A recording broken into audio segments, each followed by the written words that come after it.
নমস্কাৰ বন্ধুসকল, আজি আকৌ এটা গুৰুত্বপূৰ্ণ ভিডিঅ'লৈ সকলোকে স্বাগতম জনাইছোঁ। ইতিমধ্যে আপোনালোকে গমেই পাইছে যে গুৱাহাটী ইউনিভাৰ্চিটিৰ পৰা FY UGPৰ 5th ছেমিষ্টাৰৰ BA BSCৰ নতুন কৰি ৰিভিজড ৰুটিন প্ৰকাশ পাইছে আৰু এইখন ৰুটিন আপোনালোকৰ আজিয়ে প্ৰকাশ পাইছে। আপোনালোকে চাব পাৰিব। ৰুটিন ডেটটো দিয়া আছে 20 নৱেম্বৰ 2025 অৰ্থাৎ আজিৰ দিনতে আপোনালোকৰ নতুন ৰুটিন প্ৰকাশ পাইছে। যেহেতু আপোনালোকৰ ৰুটিন ৰিভিজ কৰিছে, নিশ্চয় কিবা পৰিৱৰ্তন কৰিছে। কিন্তু ইয়াতে যদি আমি চাওঁ ডেট তাৰপিছত টাইম, এইখিনি গোটেইখিনি ঠিকে আছে, একো পৰিৱৰ্তন কৰা নাই ইয়াতে। তেনেহ'লে আপোনালোকৰ কি পৰিৱৰ্তন কৰিছে?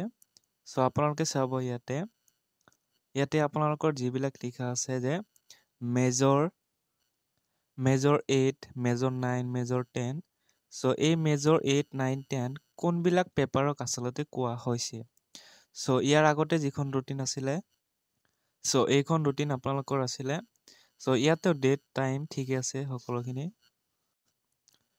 এইখন আছিলে আপোনালোকৰ পুৰণি ৰুটিন আৰু এই পুৰণি ৰুটিন প্ৰকাশ পাইছিলে আপোনালোকৰ 11 নৱেম্বৰ তাৰিখে। ইয়াতেও আপোনালোকে চাব টাইমখিনি সকলো একেই আছে, গোটেইখিনি টাইম তাৰপিছত ছাবজেক্ট। ইয়াতেও আপোনালোকৰ যিবিলাক আছে মেজৰ 8, 9, 10 এইবিলাক আচলতে কোনটো পেপাৰক কোৱা হয় সেইখিনি খেলি মেলি হৈছে। এইখিনি পুৰণি, যিহেতু আপোনালোকৰ এইখন 11 নৱেম্বৰ অৰ্থাৎ পুৰণি ৰুটিনখন ইয়াতে। আপোনালোকৰ ৰিভিজ কৰা হৈছে এনেক্সাৰ। এনেক্সাৰ মানে কোনখন? ইয়াতে আপোনালোকে চাব পাৰিব, লিখা আছে এনেক্সাৰ 1। এনেক্সাৰ অৰ্থাৎ কোন তাৰিখে কোনটো পেপাৰ আছে ইয়াতে লিখা আছে। ইয়াতে আপোনালোকে চাওক, ফাৰ্ষ্ট পেপাৰ মেজৰ 8। মেজৰ 8 বুলি ক'লে আচলতে কোনটো পেপাৰক বুজায়? যাৰ এৰাবিক মেজৰ আছে তেওঁৰ এৰাবিক প্ৰজ এণ্ড পয়েট্ৰি 3। যাৰ এছামিজ মেজৰ আছে তেওঁৰ মেজৰ 8 হিচাপে অসমীয়া নাটক পঢ়িব লাগিব। ঠিক এনেধৰণে বাকীবিলাক আছে। ইয়াৰ পৰিৱৰ্তে আমি যদি চাওঁ এডুকেশ্যন টেকন'লজি এনেকুৱা ধৰণৰ ছাবজেক্টবিলাক আছে। এনেক্সাৰ 1ত অৰ্থাৎ মেজৰ 8 বুলিলে এইখিনি পেপাৰ দিয়া আছে। এতিয়া আহিছোঁ আমি 20 নৱেম্বৰ তাৰিখে অৰ্থাৎ নতুনকৈ যিখন ৰুটিন দিয়া হৈছিলে সেইখনৰ বিষয়ে। ইয়াতে চাব আপোনালোকে এনেক্সাৰ 1ত ঠিক এনেধৰণে এইখিনি ঠিকেই আছে। মেজৰ 1টো কোনো ধৰণৰ পৰিৱৰ্তন কৰা নাই। মেজৰ 1 এৰাবিক এইখিনি আছিলে 9 তাৰিখত অৰ্থাৎ প্ৰথম আপোনালোকৰ 9 ডিচেম্বৰ তাৰিখে।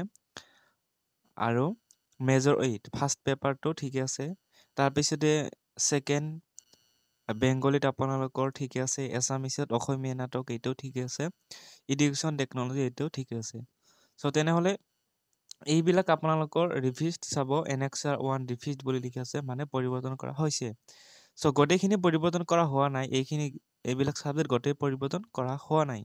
খুব বেছি আপোনালোকৰ 20 বা 10% মান এইবিলাক ছাবজেক্ট পৰিৱৰ্তন কৰা হৈছে। কোনবিলাক পৰিৱৰ্তন কৰা হৈছে তাৰে এটা এতিয়া আমি উদাহৰণ ল'ম। প্ৰথমে আমি প্ৰথমৰ পৰা আৰম্ভণি কৰিছোঁ। চাব ইয়াতে। আপোনালোকে চাব ইয়াতে এনেক্সাৰ 2ত চাম আমি এতিয়া। এনেক্সাৰ 2 অৰ্থাৎ আপোনালোকৰ 11 তাৰিখে, ঠিক আছে। 11 তাৰিখে আপোনালোকৰ এক্সাম আছে major 9, list include in annexure 2। Major 9 বুলি ক'লে কোনটো বুজায় আপোনালোকে চাব। মেজৰ 9ত চাম আমি এতিয়া। মেজৰ 9 এনেক্সাৰ 2ত আছে এইটো। যাৰ পলিটিকেল চায়েন্স আছে, আমি পলিটিকেল চায়েন্সৰ উদাহৰণ লৈছোঁ। মেজৰ 8, এনেক্সাৰ 2তে আছোঁ।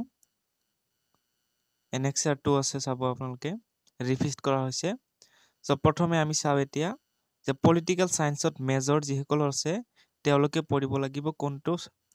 এইখন নতুন ৰুটিন আজি প্ৰকাশ পোৱা।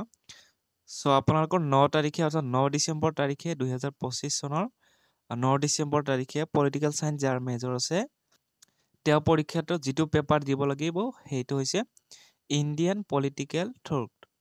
এইটো আপোনালোকৰ পৰীক্ষা দিব লাগিব। এইটো নতুনকৈ দিয়া হৈছে। এতিয়া আমি বুজাৰ কাৰণে পুৰণি ৰুটিনখনলৈ যাম। এতিয়া আমি বুজিবৰ কাৰণে পুৰণি ৰুটিনখনলৈ আহিছোঁ, যিখন ৰুটিন আপোনালোকৰ 11 নৱেম্বৰ তাৰিখে প্ৰকাশ পাইছিল। তেনেধৰণে আমি মেজৰ যিহেতু 8 চাইছিলো NXR 2ত সো NXR 2ত আমি আহি পাইছো NXR 2ত এতিয়া আমি কিহৰ চাইছিলো পলিটিক্যাল সায়েন্স সো ইয়াতে আপোনালোকে চাওক পলিটিক্যাল সায়েন্স মেজৰ 8ত মেজৰ 8 আৰু এবাৰ দেখাই দিছো মেজৰ 9ত আহিছিলে হেইটো আৰু এবাৰ দেখাই দি মেজৰ 9 সো চাব আপোনালোকে পলিটিক্যাল সায়েন্সত মেজৰ 9ত পলিটিক্যাল সায়েন্স কি আছে ইয়াতে ওয়েস্টাৰ্ন পলিটিক্যাল ফিলসফি সো হেইটো বেলেগ আছিল এইটো বেলেগ এইখিনি আপোনালোকৰ পৰিৱৰ্তন কৰিছে বাকি একো পৰিৱৰ্তন কৰা নাই মাজে মাজে এইবিলাক সাবজেক্টে পৰিৱৰ্তন কৰিছে গতিকে এনে ধৰণে বাকি বিলাক যিবিলাক আপোনালোকৰ সাবজেক্ট আছে হেইখিনি মিলাই লব সো নিশ্চয় আপোনালোকে ধৰিব পাৰিছে আকৌ এবাৰ আমি এতিয়া যিখন আজি ৰুটিন প্ৰকাশ পাইছে হেইটো আকৌ এবাৰ দেখুৱাই দিছো হেইটো আছিল বেলেগ এইটো আপোনালোকৰ মেজৰ 9 পলিটিক্যাল সায়েন্স আছিল সো NXR 1 আমি আহি পাইছো NXR 2 তাৰ পিছতে আইছো পলিটিক্যাল সায়েন্স মেজৰ এইটো আছিল তাৰ পিছত আছিল এইটো চাওক ইন্ডিয়ান পলিটিক্যাল থ্ৰক আৰু আপোনালোকৰ হেইটো বেলেগ আছিল গতিকে এইখিনি এইবিলাক সাবজেক্টে আপোনালোকৰ অলপ পৰিৱৰ্তন কৰিছে ইফাল হিপাল মেজৰ 8 কোনটো হ'ব মেজৰ 9 কোনটো হ'ব বা মেজৰ 11 12 কোনটো হ'ব এইবিলাক সাবজেক্ট অলপ খেলিমেলি হৈছিল ঠিক একে ধৰণে থাৰ্ড সেমিষ্টাৰৰ তেওঁলোকৰো এইখিনি আসলতে পৰিৱৰ্তন কৰিছে সেইখিনি আপোনালোকে জনাই দিব যদি জুনিয়ৰ কোনোবাই আছে তাৰ পিছতে আপোনালোকৰ এইখিনি এনে ধৰণে চাই লব বাৰু আপোনালোকে নিজেও চাই লব সো ৰুটিনখন কেনেকৈ ডাউনলোড কৰিব সেই বিষয়ে আপোনালোকক অলপ দেখুৱাই দিছো সো ৰুটিনখন আপোনালোকে ডাউনলোড কৰিবলৈ প্ৰথমে আপোনালোকে ক্ৰম নাইবা গুগলত সাৰ্চ কৰিব গুৱাহাটী ইউনিভাৰ্সিটি সো সাৰ্চ কৰাৰ পিছত আপোনালোকে এনেকা ধৰণৰ এখন ইন্টাৰফেস খোল খাব তাৰ পিছতে আপোনালোকে অলপ তলত স্ক্ৰল কৰিব সো তলত যেতিয়া আপোনালোকে অলপ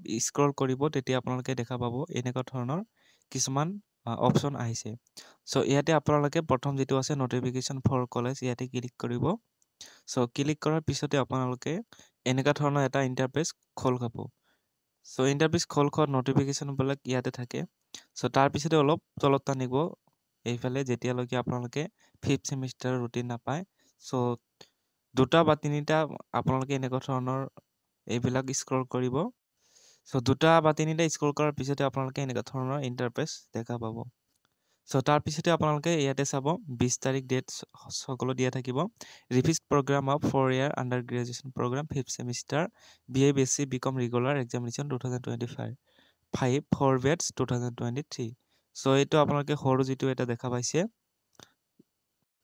সো ইয়াতে আপুনি ক্লিক কৰিব লাগিব ইয়াতে ক্লিক কৰাৰ লগে লগে আপোনালোকে PDF লাভ কৰিব সো বাকি ভিডিওটো ভাল লাগিলে শেয়াৰ কৰিব লাইক কৰিব আৰু চেনেলটো সাবস্ক্ৰাইব কৰি লব